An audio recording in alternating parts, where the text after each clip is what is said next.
আসসালামু আলাইকুম। আজকে আমরা আন্তঃআণবিক বল কাকে বলে বা আন্তঃআণবিক বলের প্রকারভেদ এদের কী রকম বৈশিষ্ট্য আছে সেই সম্পর্ক নিয়ে আলোচনা করার চেষ্টা করব। তাহলে প্রথমেই শুরু করি যে আন্তঃআণবিক বল কাকে বলে বা এই আন্তঃআণবিক বল দ্বারা আমরা কি বুঝে থাকি সে সম্পর্কটা নিয়ে একটু আলোচনা করে আসি। প্রথমে বলে নেই যে আন্তঃআণবিক বলটা হচ্ছে এমন এক ধরনের বল যেখানে ধরে নাও যে আমি আর আমার প্রতিবেশীর মধ্যে একটা আকর্ষণটা বল কাজ করে, সেটা হচ্ছে আমাদের আন্তঃআণবিক বল। তাহলে এটা সংজ্ঞাটা কিভাবে দেওয়া যায় বলতো? একটি অণুর সাথে অন্য আরেকটা অণুর মধ্যে যে দুর্বল আকর্ষণ বল কাজ করে তাকে আমরা আন্তঃআণবিক বল বলে থাকি। যেরকম ধরে নাও যে হাইড্রোজেন ক্লোরাইড, এই যে হাইড্রোজেন একটা অণু এবং ফ্লোরিন একটা অণু, বা ফ্লোরাইড হতে পারে, ক্লোরাইড, যে কোনো কিছু হতে পারে। তাহলে এটা দুইটা আলাদা অণু। এই দুইটা আলাদা অণুর মধ্যে যে দুর্বল আকর্ষণ বল কাজ করছে সেইটাই হচ্ছে আমাদের আন্তঃআণবিক বল।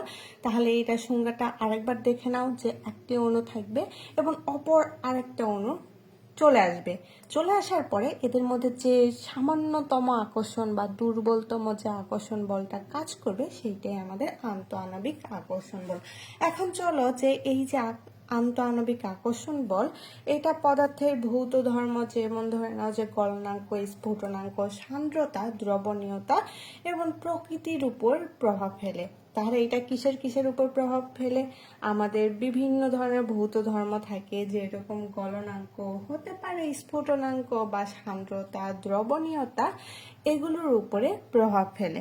এখন আসি আমাদের সেকেন্ড যে প্রশ্নটা ছিল যে আন্তঃআণবিক বলের প্রকারভেদ, এইটা দেখে নিই।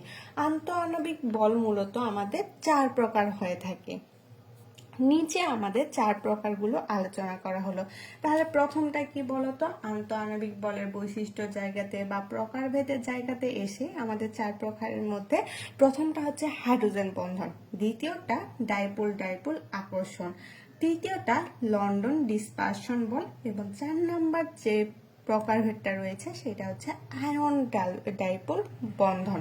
তাহলে চলো যে আমাদের হাইড্রোজেন বন্ধন কাকে বলে সেই সম্পর্কে একটু জেনে আসি। এই হাইড্রোজেন বন্ধনটা হচ্ছে হাইড্রোজেন পরমাণুর সাথে, আমাদের প্রশ্নে বা আমাদের প্রকারভেদের প্রথমে আছে হাইড্রোজেন বন্ধন। হাইড্রোজেন তো আমরা চিনি যে এইচ পরমাণুকে আমরা হাইড্রোজেন বলে থাকি। তাহলে এই যে হাইড্রোজেনের সাথে আমাদের আরো একটা মৌল থাকবে, সেটা হতে হবে তড়িৎ ঋণাত্মক মৌল।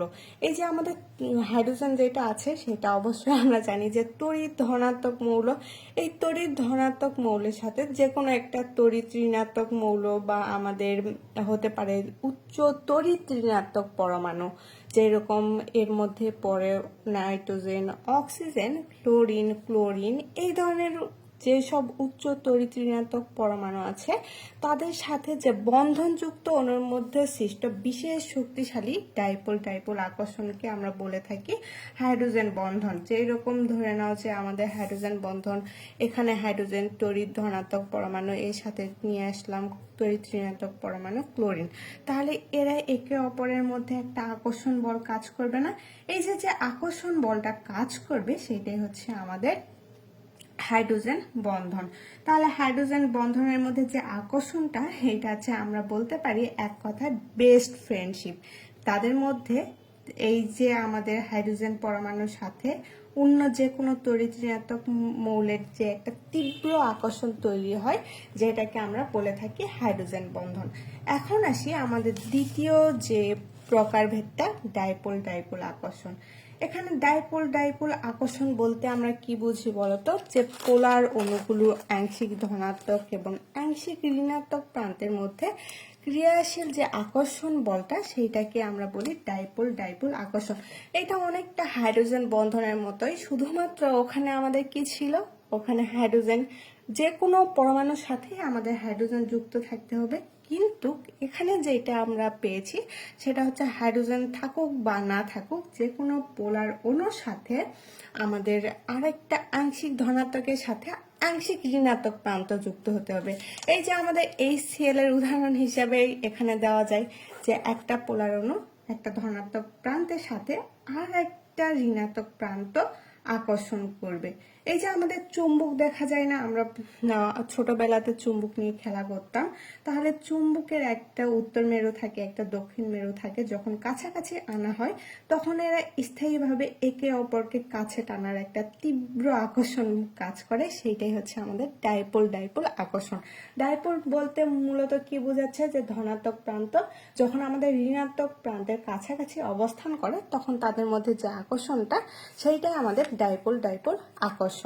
এটা আমাদের আন্তঃআণবিক বলের একটা প্রকার হয়। শুধুমাত্র আন্তঃআণবিক বলের সংজ্ঞা থেকে আমরা জানলাম কি, যে এটা হতে হবে দুইটা আলাদা অণুর সাথে। তাহলে এই যে HCl বলি, আর আমাদের ডাইপোল ডাইপোল আকর্ষণ বল বলি, বা আমাদের হাইড্রোজেন বন্ধন বলি না কেন, আমাদের উভয়টার ক্ষেত্রেই দেখা গেল যে শুধুমাত্র হাইড্রোজেনটাকে একটা স্থায়ী হিসাবে ধরে আরেকটা যে কোনো তড়িৎ ঋণাত্মক প্রান্ত যখন এনে যুক্ত করে দিচ্ছি, সেইটাই আমাদের হচ্ছে হাইড্রোজেন বন্ধন বা হচ্ছে ডাইপোল ডাইপোল আকর্ষণ বন্ধন। তারপরে যে উদাহরণটা, সেটা হচ্ছে লন্ডন ডিসপারশন বল। এই লন্ডন ডিসপারশন বল বলতে আমরা কি বুঝি? এই লন্ডন ডিসপারশন, এই যে বলটা রয়েছে, সেটা অনেক দুর্বল প্রকৃতির একটা বল। অনেকটা দেখা যায় যে ক্ষণস্থায়ী বন্ধুত্বের মতো। ধরে নাও যে আমাদের বাসে একজনের সাথে দেখা হইলো, দেখা হওয়ার পরে একটা সাক্ষাৎ, অনেক ভালো সম্পর্ক তৈরি হলো। বাস থেকে নেমে যাওয়ার পরে দেখা যাচ্ছে যে দুই বন্ধুর মধ্যে আর কোনো সম্পর্ক তৈরি হচ্ছে না, বা তাদের মধ্যে আর কোনো ধরনের কন্টাক্ট নেই। এই যে ক্ষণস্থায়ী যে বন্ধুত্বের সৃষ্টি হইলো, এইটাই আমাদের লন্ডন ডিসপারশন বল। তাহলে চলো, যে এখানে কি বলেছে, যে সকল অণুর পোলার এবং নন পোলার এদের মধ্যে ক্রিয়াশীল সব থেকে দুর্বল আকর্ষণ বল, যা ক্ষণস্থায়ী ডাইপোল তৈরির ফলে সৃষ্টি হয়, সেটাই আমাদের লন্ডন ডিসপারশন বল। ওই যে আমরা বললাম যে ক্ষণস্থায়ী বল, এটা আমাদের অপোলার অণুর মধ্যে ইলেকট্রন চলাচলের সময় হঠাৎ 1 সেকেন্ডের জন্য এক পাশে বেশি ইলেকট্রন জমে গেলে সেটা আমাদের অস্থায়ী পোল তৈরি হয়, যেটাকে আমরা লন্ডন ডিসপারশন বল বলে থাকছি। তাহলে এটা হতে হবে আমাদের, ধরে নাও যে CH4 এর ক্ষেত্রে বা মিথেনের ক্ষেত্রে, আয়োডাইডের ক্ষেত্রে প্রভৃতির ক্ষেত্রে আমাদের লন্ডন ডিসপারশন বলটা দেখা যায়। এখন আসি আয়ন ডাইপোল বল। আয়ন ডাইপোল বলের উদাহরণ হিসাবে আমরা কি দিতে পারি বলতো? এই আয়ন ডাইপোল বল, এটাও কিন্তু আমাদের অনেকটা শক্তিশালী বল। এটা কোন আয়ন হতে পারে, আমাদের আয়ন হিসাবে কে ধরে নিতে পারি বলতো? সোডিয়াম। এটাও কিন্তু একটা আয়ন, তাই না? তাহলে কোন আয়ন এবং একটি পোলার অণুর মধ্যকার যে আকর্ষণ বলটা, সেটাই হচ্ছে আমাদের আয়ন ডাইপোল বন্ধন। এই যে আমাদের লবণের যে ধনাত্মক প্রান্তটা আছে, যেটাকে আমরা বললাম সোডিয়াম প্লাস, এই ধনাত্মক প্রান্তের সাথে আমাদের পানির একটা অণু, এই পানির অণুটা মিশ্রিত হয়ে আমাদের পানির ঋণাত্মক প্রান্ত বা অক্সিজেনের দিকে আকর্ষিত হয়। তখন আমাদের যে বলটা ক্রিয়া করে, সেটা হচ্ছে আয়ন ডিসপারশন বল। এটা অনেকটা দেখতে, তোমার ব্যাখ্যা যখন দিতে চাবো তখন ধরে নাও যে তোমরা ক্লাস করছো, এই ক্লাসে একজন সুপারস্টার আসলো, সেটাকে আমরা আয়ন ধরে নিলাম, আর বাকিরা সকলে কি করলো, ওই সুপারস্টারটাকে ঘিরে ধরলো, যেটাকে আমরা পানির সাথে তুলনা করতে পারি। তাহলে এই লবণের চারপাশে যখন আমাদের পানির অণুগুলো ক্রিয়া করছে, তখন এদের মধ্যে যে আকর্ষণ বলটা কাজ করছে, সেইটাকে আমরা আয়ন ডাইপোল বন্ধন বলে থাকি। এখন আসি এদের বৈশিষ্ট্য। আয়ন ডাইপোল বন্ধন বা এক কথায় আন্তঃআণবিক বলের মধ্যে যে বৈশিষ্ট্যগুলো, সেগুলো দেখার চেষ্টা করব। এই যে আন্তঃআণবিক বলগুলো, এইটা হচ্ছে আমাদের অত্যন্ত দুর্বল প্রকৃতির একটা বল। আন্তঃআণবিক বল দুর্বল কেন বলতো? ধরে নাও যে তোমার পরিবার, মানে আমাদের পরিবারের যে মানুষগুলো আছে, সেই মানুষগুলোর সাথে আমাদের একটা টান, যেটা সেই টানটা ভাঙা অনেক কঠিন, তাই না?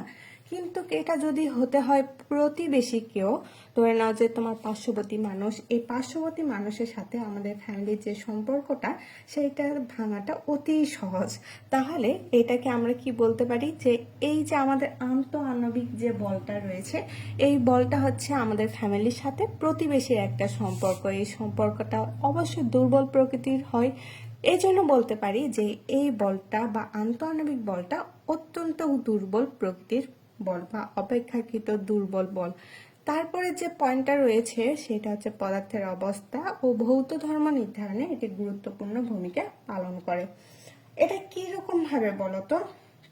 ধরে নাও যে তোমার অণু বা পরমাণু যে কোনো কিছু হতে পারে। এই যে আন্তঃআণবিক বল বা আমাদের যেটা রয়েছে লন্ডন ডিসপারশন বল, আয়ন ডাইপোল বন্ধন, হাইড্রোজেন বন্ধন, এই যে এগুলোর ক্ষেত্রে দেখা যায় যে এই বলটাই ঠিক করে দেয় যে এই প্রকৃতিটা কিরকম হবে। মানে আমাদের ভৌত অবস্থা, যেই রকম আমাদের বিভিন্ন ধরনের ভৌত অবস্থা থাকে, ভৌত অবস্থাগুলো নির্ধারণের ক্ষেত্রে আমাদের আন্তঃআণবিক বল ক্রিয়া করে। তারপরে আসি গলনাঙ্ক স্ফুটনাঙ্ক নির্ধারণে এই বলটা কাজ করে বা সহায়ক ভূমিকা পালন করে। এটা কি রকম বলতো? এই যে তোমাদের মোম যখন জ্বালায় তখন দেখা যায় যে মোম সহজে গলে যায়, কিন্তু লোহা গলতে গেলে অনেক তাপ লাগে। এই জন্য বলা যায় যে আন্তঃআণবিক যে বলটা থাকে সেই বলটা যত বেশি তাদের আলাদা করতে তত বেশি তাপ বা শক্তির প্রয়োজন পড়বে, ফলে গলনাঙ্ক এবং স্ফুটনাঙ্কটা বেড়ে যাবে। এই যে গলনাঙ্ক বা স্ফুটনাঙ্ক নির্ধারণের ক্ষেত্রে এভাবে আমাদের আন্তঃআণবিক বলটা ক্রিয়া করে। তারপরে আসি কম শক্তি প্রয়োগে এটা ভাঙা যায়। ওই যে প্রতিবেশীর সাথে আমাদের যে সম্পর্কটা, সেজন্য বলতে পারি যে এটা আমাদের কম শক্তি প্রয়োগে ভাঙা যায়।